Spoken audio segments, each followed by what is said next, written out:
आज डिस्कशन होगा, बात होगी और आप लोग इसे ध्यान से सुने। वेरी इम्पॉर्टेंट है नीट के लिए और ISPCS, लेखपाल, UPP आदि कॉम्पिटिटिव एग्ज़ाम के लिए वेरी इम्पॉर्टेंट टॉपिक है। तो आप लोग ध्यान से सुने भाई। कौन से टॉपिक को आज स्टार्ट किया जा रहा है?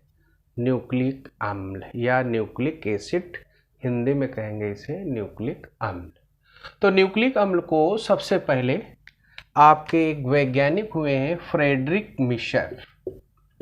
फ्रेडरिक मिशर ने 1869 ईस्वी में पस सेल से इसकी खोज की। पस सेल के न्यूक्लियस को अलग किया और उसमें न्यूक्लिक एसिड के जानकारी प्राप्त की और इसका नाम जो रखा इन्होंने न्यूक्लिन नाम दिया भाई, न्यूक्लिन। और इसके बाद में अल्टमान एक वैज्ञानिक हुए हैं, अल्टमान ने इसे न्यूक्लिक एसिड या न्यूक्लिक अम्ल कहा। क्यों कहा भाई? इसके बारे में तथ्य है। न्यूक्लिक अम्ल या न्यूक्लिक एसिड कहा क्योंकि इसकी जो संरचना है, रासायनिक संरचना या आप ये कह सकते हो रासायनिक गुण जो है अम्लों जैसा है, इसलिए इसका नाम क्या रखा गया भाई आपका? न्यूक्लिक अम्ल रखा गया। न्यूक्लिक अम्ल में किसके उदाहरण दिए जाएंगे? DNA और दूसरा क्या है भाई? RNA। तो इतना आप लोगों ने जान लिया न्यूक्लिक अम्ल कहाँ से प्राप्त हुआ, किसने प्राप्त किया, इसका नामकरण किसने किया और इसके उदाहरण क्या हैं? DNA और RNA। तो DNA के बारे में हम लोग स्टार्ट करते हैं। DNA का पूरा नाम डीऑक्सीराइबो न्यूक्लिक अम्ल है। क्या है भाई नाम? जो आप लोगों ने हाई स्कूल से पढ़ा होगा, DNA, डीऑक्सीराइबो न्यूक्लिक अम्ल। डीऑक्सीराइबो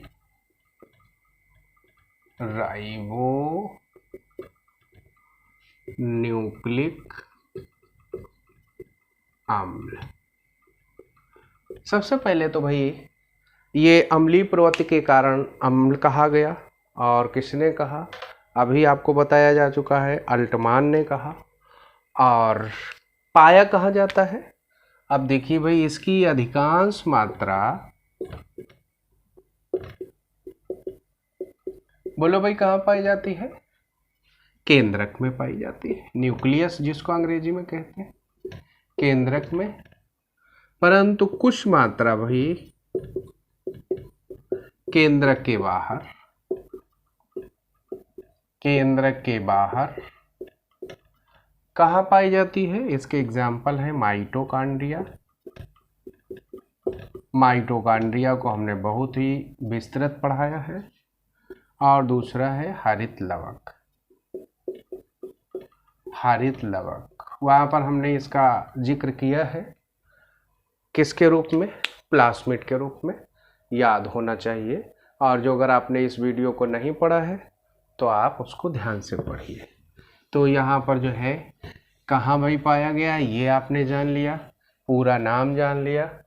अब इसके बाद में आगे हम लोग देखते हैं कि इसमें होता क्या क्या है। तो भाई डीऑक्सी, तो इसमें है राइबोज शुगर। राइबोज शुगर ये इसका संगठन है, संगठन या इसमें पाए जाने अवयव हैं। अब राइबोज नॉर्मल राइबोज नहीं है, डीऑक्सी, या ऐसे कह सकते हो। अभी देखो, राइबोज शुगर, राइबोज शुगर को भाई हम पेंटोज शुगर के नाम से भी जानते हैं। किस नाम से? पेंटोज शुगर, क्योंकि 5 कार्बन वाली होती है। और 5 कार्बन वाली शर्करा का ये वेरी इंपॉर्टेंट उदाहरण है। फिर है नाइट्रोजनस बेस। नाइट्रोजनस बेस और प्लस फास्फेट अणु, फास्फेट अणु, 3 चीजें पाई जाती हैं डीएनए में।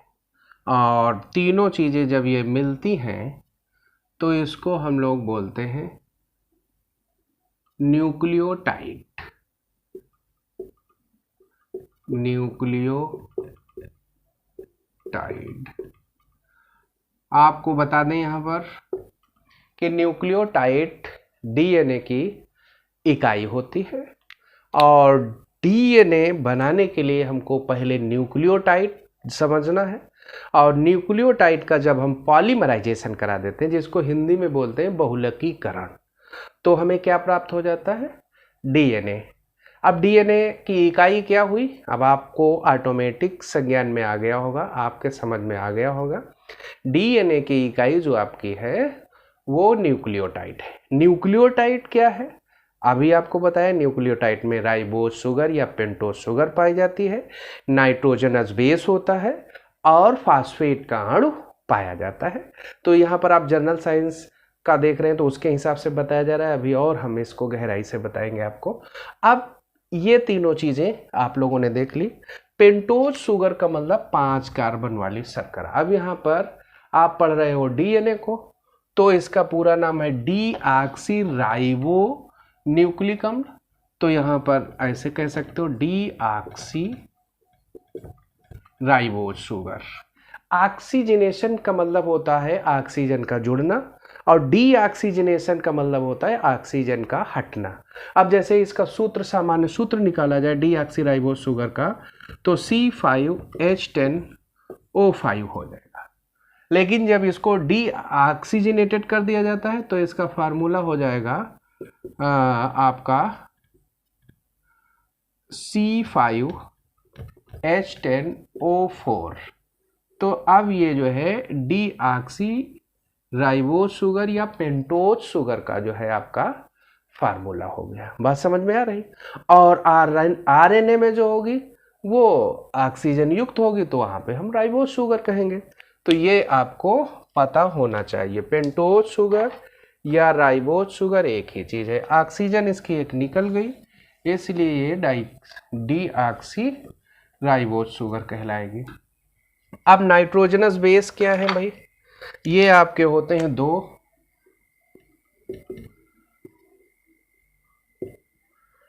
प्यूरीन और दूसरा होता है पिरीमिडीन।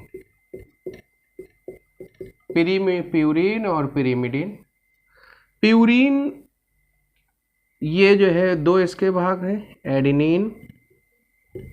Adenine guanine. पिरीमिडीन में साइटोसिन,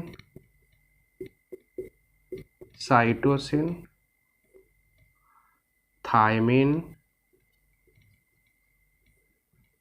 और यूरेसिल। थायमिन, साइटोसिन और यूरेसिल। अब आप लोग यहाँ पर इनके सिंबल भी देख लीजिए। साइटोसिन को भाई C से रिप्रेजेंट करते हैं, थायमिन को T से और यूरेसिल को U से रिप्रेजेंट करते हैं, एडिनिन को A से और गुआनिन को G से रिप्रेजेंट करते हैं। ये जो है चीज़ें आपको दिमाग में आनी चाहिए, क्योंकि जब हम द्विकुंडली संरचना इसकी बताएंगे तो ये काम में आएंगे। बात समझ में आ रही?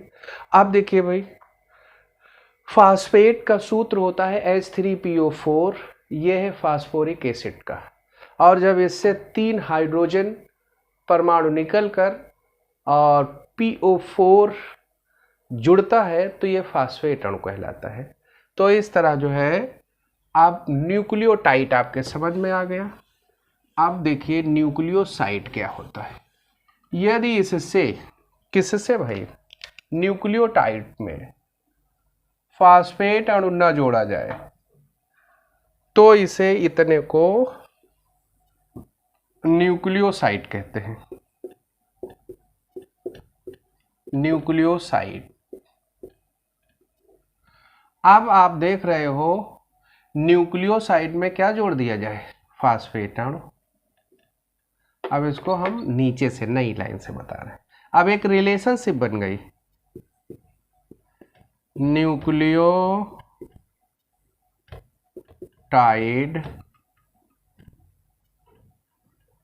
न्यूक्लियोटाइड बराबर न्यूक्लियोसाइड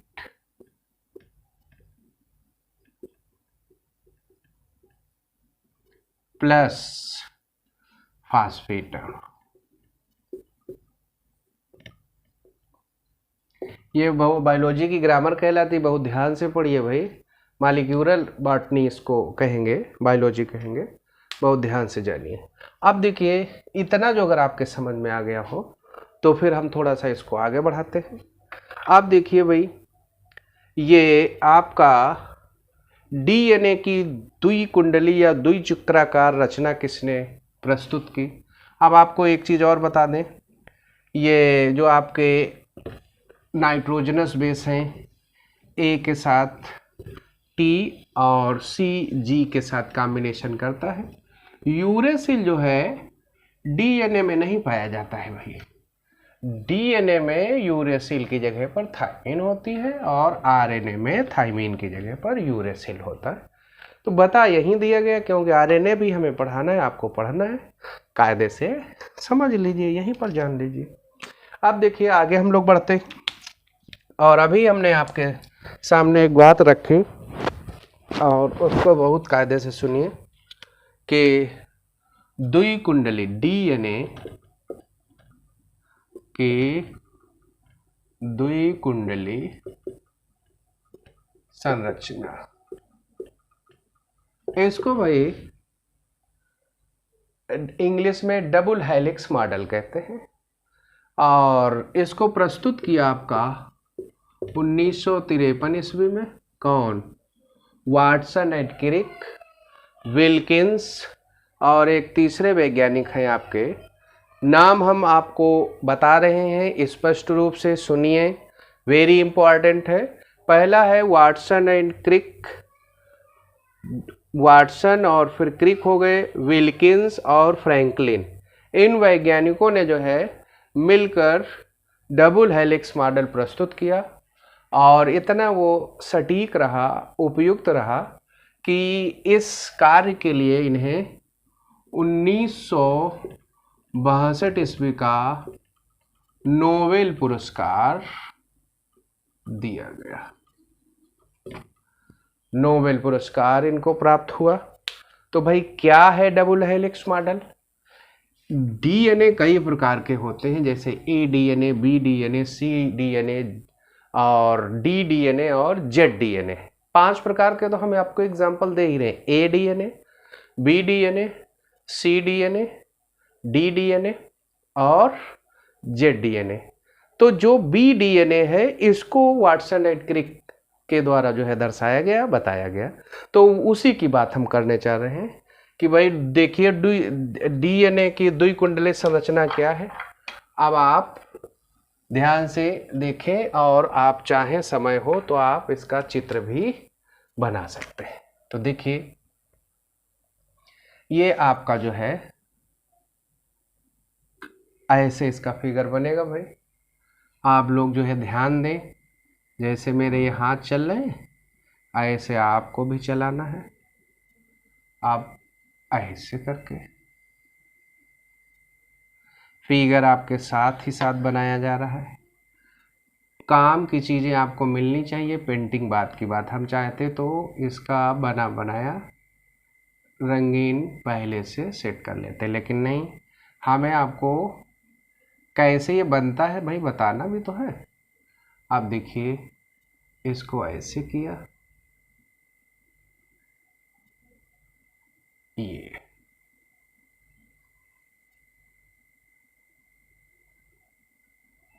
अब इसको फिर यूं ऐसे किया,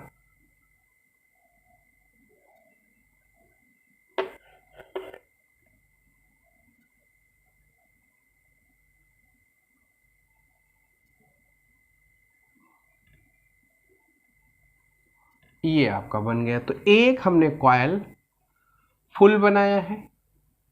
अब इस कॉइल को लेकर हम सारी चीज़ें जो हमें बताना है हम बता देंगे। देखिए भाई अब ये ऐसे, ये डिफरेंस के लिए हम इसको ऐसे बनाए ले रहे हैं।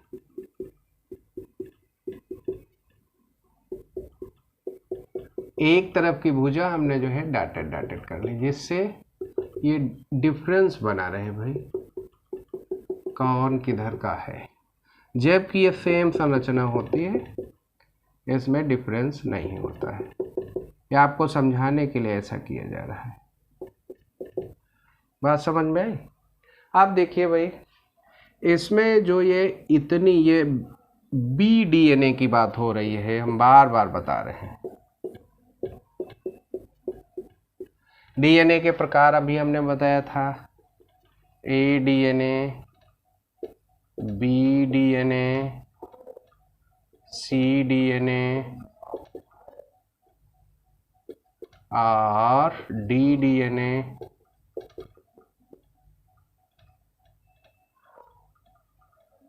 और जेड डीएनए।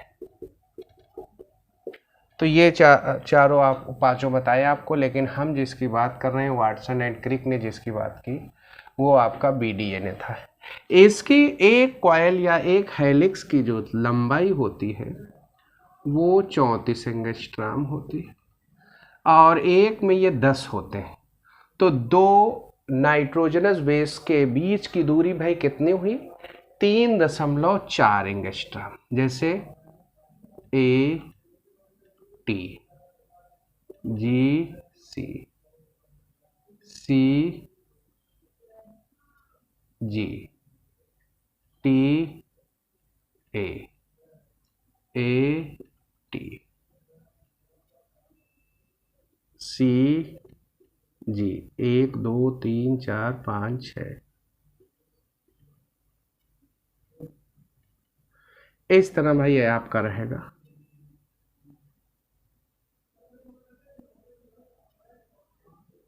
टी ए,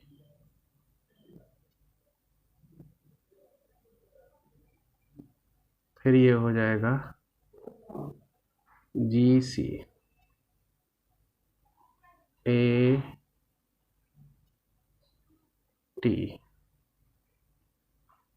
ये आपका हो जाएगा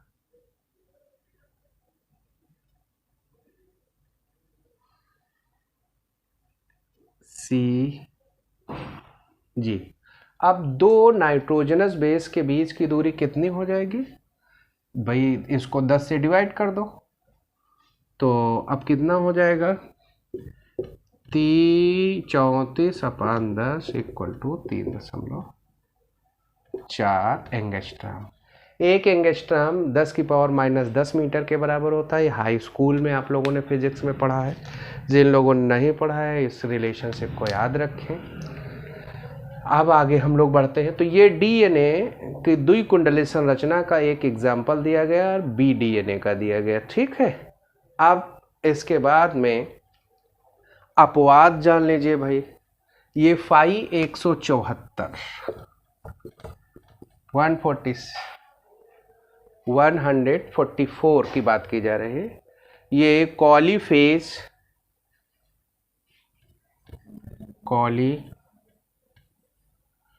कॉलीफेज और दूसरा एग्जाम्पल देख लीजिए भाई, S3 E coli, S13 E coli.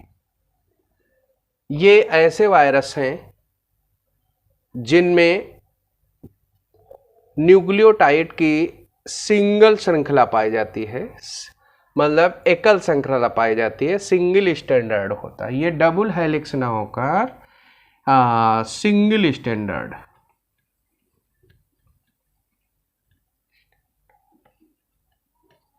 या इसको एकल श्रृंखला कहते हैं भाई।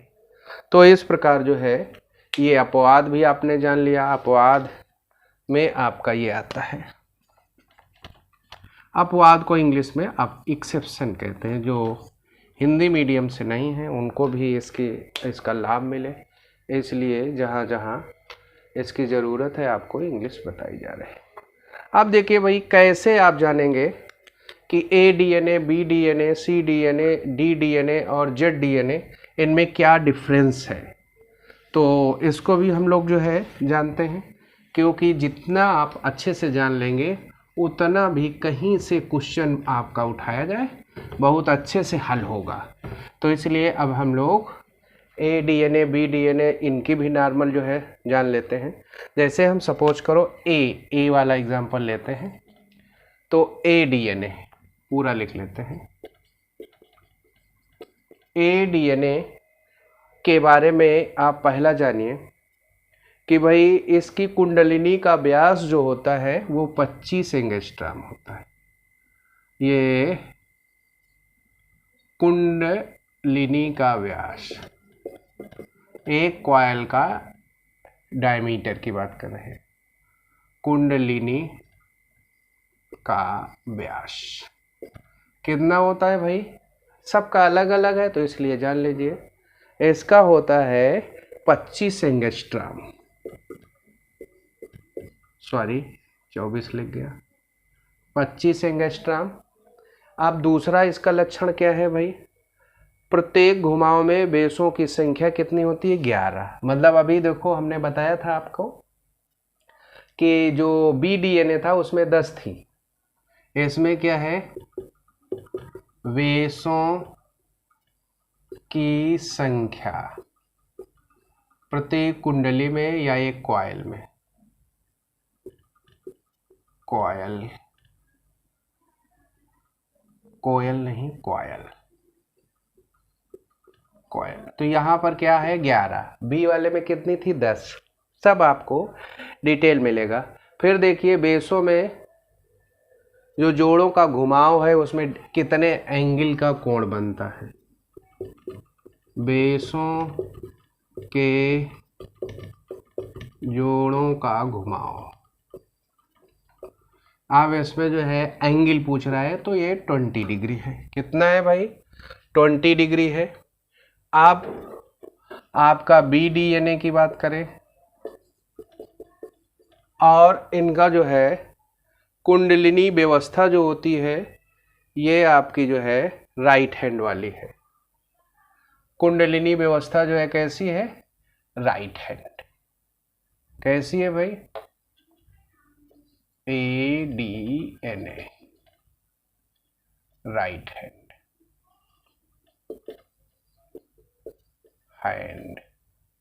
फिर आपका क्या हो गया, BDNA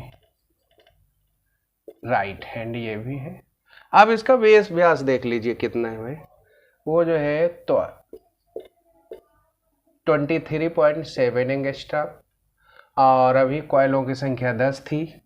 1 डिग्री का इसमें घुमाव होता है, 1 डिग्री। फिर CDNA की बात कर लेते हैं, इसमें भी जो है मामला राइट हैंड का होता है, और जो आपका कोण है व्यास 19.0 एंगस्ट्रॉम होता है, और इसका नंबर होता है 9, और इधर जो आपका झुकाव या कोण होता है वो 7.8 डिग्री होता है। अब देखिए भाई DDNA का मामला क्या है, ये इधर का मामला जो है देख लीजिए, ये भी राइट हैंड होता है। ऐसे कर लेते हैं। अब आपने देखा कि कुंडलिनी का जो व्यास है वो अननोन है, ज्ञात नहीं है। फिर इसमें अगला देखते हैं झुकाव कितना है। पहले तो बेसों के कॉइल नंबर देख लेते हैं कितना है, तो यहाँ पर होगा 8, और फिर 16.7 होता है, 16.7 डिग्री है। फिर लास्ट है ZDNA में सारी चीज़ें देखते हुए चलते हैं। तो यहाँ पर जो है यह आपका 18.4 एंगस्ट्रॉम है, और कॉइलों की संख्या 12, ये सबसे अधिक हो गई, और ये आपकी जो है क्या है, सबसे कम हो गई। और सबसे महत्वपूर्ण कौन है, ये आपका बी वाला है। सब चीज़ें इसमें देखते जाइए, हर चीज़ आपको बहुत अच्छे से बताई जा रही है। ये फिर 9 डिग्री का है। तो इस प्रकार आपने देखा ए डीएनए, बी डीएनए, सी डीएनए, डी डीएनए और जेड डीएनए की बात की जाए तो इनके डिफरेंस आपको लगभग पता हो गए होंगे, और एक बार रिवीजन कर लेंगे आपकी बात बन जाएगी। अब इसके बाद में भाई डीएनए का कार्य क्या बनता है, तो सीधी सी बात है, किसी चीज़ का जो अगर कार्य पता हो जाए तो उसकी इम्पॉर्टेंस ही पता हो जाती है। तो कार्य में डीएनए क्या करता है, आनुवांशिक लक्षणों को एक पीढ़ी से मतलब पिछली पीढ़ी से अगली पीढ़ी में पहुंचाता है। एक तो ये कार्य है, अर्थात आनुवांशिक लक्षणों को पीढ़ी दर पीढ़ी पहुंचाना। दूसरा जो है कैरेक्टर्स या इसका जो है लक्षण वो जानिए, प्रोटीन निर्माण के लिए आरएनए को आदेश करना या प्रिपेयर करना, तैयार करना। तो डीएनए का कार्य आपको बताया, डीएनए कहाँ पाया गया, सबसे पहले किसने देखा, और इसके अलावा जो है आपको बताया गया कि ये इसकी इकाई क्या है, न्यूक्लियोटाइड। न्यूक्लियोटाइड किस चीज़ से बना है, ये शर्कर, पेंटोज, शुगर, नाइट्रोजनस बेस, ये सब बताया गया। और कुल मिला के डीएनए को आपको अच्छे से समझाया गया है, ठीक है। और फिर भी जो अगर कोई आपकी प्रॉब्लम है तो कमेंट के माध्यम से आप हमसे संपर्क में रह सकते हैं। और मेरा मोबाइल नंबर है 8953316700। अब अगला आपका जो है आता है आरएनए। आप लोग हेडिंग अब अगली क्या डालेंगे भाई, आरएनए। आरएनए का पूरा नाम तो आप लोग जानते ही होंगे, हाई स्कूल से आप पढ़ते चले आए हैं। आरएनए का पूरा नाम है राइबो न्यूक्लिक अम्ल या राइबो न्यूक्लिक एसिड। अब ये कहाँ पाया जाता है भाई, आपने देखा था डीएनए की अधिकांश मात्रा पाई गई आपके किसमें, आपके केंद्रक में, लेकिन आरएनए की मात्रा जो होती है वो डीएनए के केंद्रक के अंदर के बजाय केंद्रक के बाहर अर्थात साइटोप्लाज्म या कोशिका द्रव्य में होती, ठीक। ये इसकी अधिकांश मात्रा डीएनए की वो केंद्रक के अंदर पाई गई और इसकी केंद्रक के बाहर पाई गई। फिर आप जो है जानिए कि डीएनए में nitrogenous base adenine, guanine, cytosine और थाइमिन पाए गए। आरएनए में जो है पाए जाने वाले जो देखो भाई उसमें थी, इसमें ribose sugar plus nitrogenous base plus phosphate. तो ये नाइट्रोजनस बेस यहाँ पर देख लीजिए, जो प्यूरिन पिरीमिडिन मिला के 4 उसमें थे, 4 इसमें है। तो ए जी सी ये 3 और चौथा उसमें टी था, टी की जगह पर यहाँ पर यू पाया जाता है। यू का मतलब यूरेसिल और टी का मतलब थाइमिन। आप लोग जो है इनके फिर से नाम सुने, एडेनिन, जी का गुआनिन, सी का साइटोसिन और यू का यूरेसिल। न आपको पेंटोज शुगर, अब देखो भाई राइबोज शुगर का मतलब इसका फार्मूला पूरा होगा C5H10O5। उसमें ऑक्सीजन निकल गई थी, इसलिए जो है उसको क्या कहा गया था, डीऑक्सी राइबोज शुगर। ये जो है केवल राइबोज शुगर कहलाएगी। अब देखो डीएनए का अणु बड़ा होता है, आरएनए का छोटा होता है, और आरएनए का निर्माण डीएनए से ही होता है, ऐसा भी आप कह सकते हैं। लेकिन समस्या वहां पर आती है जहां डीएनए जेनेटिक मटेरियल है ही नहीं, वहां पर आरएनए जेनेटिक मटेरियल का भी कार्य करता है। ये वायरस में अपवाद, जहां भाई अब आप देख रहे हो कि न्यूक्लिक एसिड के रूप या ये कह सकते हो जेनेटिक मटेरियल के रूप में आरएनए ही है, डीएनए है ही नहीं, तो वहां पर कुछ बताने की जरूरत ही नहीं। डीएनए के बाद क्या किसका नंबर आता है, आरएनए का। तो अब आप लोगों ने देखा कि ये जो है उसकी संरचना हो गई, जिसको अभी हमने डीएनए में विस्तृत जानकारी दी। अब यहाँ पर केवल हम अंतर दोनों में जो है उसको बताते हुए बढ़ रहे हैं। अब आरएनए भाई अभी बताया कहाँ पाया गया। आरएनए के प्रकार, जैसे डीएनए में आपने देखा ए डीएनए, बी डीएनए, ऐसे ही आरएनए में भी ये जो है इसके टाइप या प्रकार संभव है। तो अब आप देख लीजिए आरएनए के प्रकार में सबसे पहले हम बात करते हैं ये आरएनए के प्रकार, इसी हेडिंग को हम बदल सकते हैं। तो इसमें सबसे पहले हम लोग बात करेंगे एमआरएनए की। आप लोग याद रखें भाई, एक एक करके इसमें एमआरएनए। एमआरएनए को पूरा नाम दिया गया है मैसेंजर आरएनए, हिंदी में इसको बोलते हैं संदेश वाहक आरएनए। इसकी मात्रा बहुत कम होती है और ये जब इसका निर्माण न्यूक्लियस में होता है, फिर ये न्यूक्लियस के बाहर साइटोप्लाज्म में आ जाता है और इस प्रकार प्रोटीन निर्माण में इसको प्रिपेयर करके भेजा जाता है कि आप जाइए और प्रोटीन निर्माण करिए। तो एमआरएनए की मात्रा बहुत कम होती है, ये समझ लीजिए तीसरे नंबर पर सबसे कम इसकी मात्रा पाई जाती है। और आप लोगों ने इसको जाना भी होगा, इसकी मात्रा मुश्किल से 3 से 5% होती है। कितनी होती है भाई? 3 से 5%। एवरेज आपको बताया जा रहा है, ठीक है। 3 से 5% इसकी मात्रा है। और अब आगे देखिए भाई, अभी हमने बताया कि ये साइटोप्लाज्म, वो न्यूक्लियस है, साइटोप्लाज्म में ट्रांसफर कर भेज दिया जाता है, ऐसे कह लीजिए, और प्रोटीन निर्माण में सहायक है। अब इसके अलावा जो है ये सिलेक्शन, मैसेंजर का मतलब होता है ये 3 मतलब जो है कोडान होते हैं और ये 64 प्रकार के होते हैं और 20 प्रकार के एमिनो अम्ल होते हैं। ये एक्चुअली प्रोटीन निर्माण की रॉ मटेरियल हैं। तो ये 64 प्रकार के कोडान में 3 ऐसे कोडान होते हैं जिन्हें हम नॉनसेंस कोडान कहते हैं। ये जो है हिंदी में अंबर ओकले ओपाल कहलाते हैं। तो ये जो है AUG, UGA, UAA, ये जो है आपके 3 हैं, अंबर ओकरे ओपाल, और ये नॉनसेंस कोडान कहलाए। कारण उसका क्या है भाई नॉनसेंस कोडान कहलाने का? तो ये आप तो जान ही रहे हैं, क्योंकि ये प्रोटीन निर्माण के समय जो है व्यवधान उत्पन्न करते हैं। इनको एक तरीके से कहा जाए व्यवधान पैदा करने वाले तत्व हैं।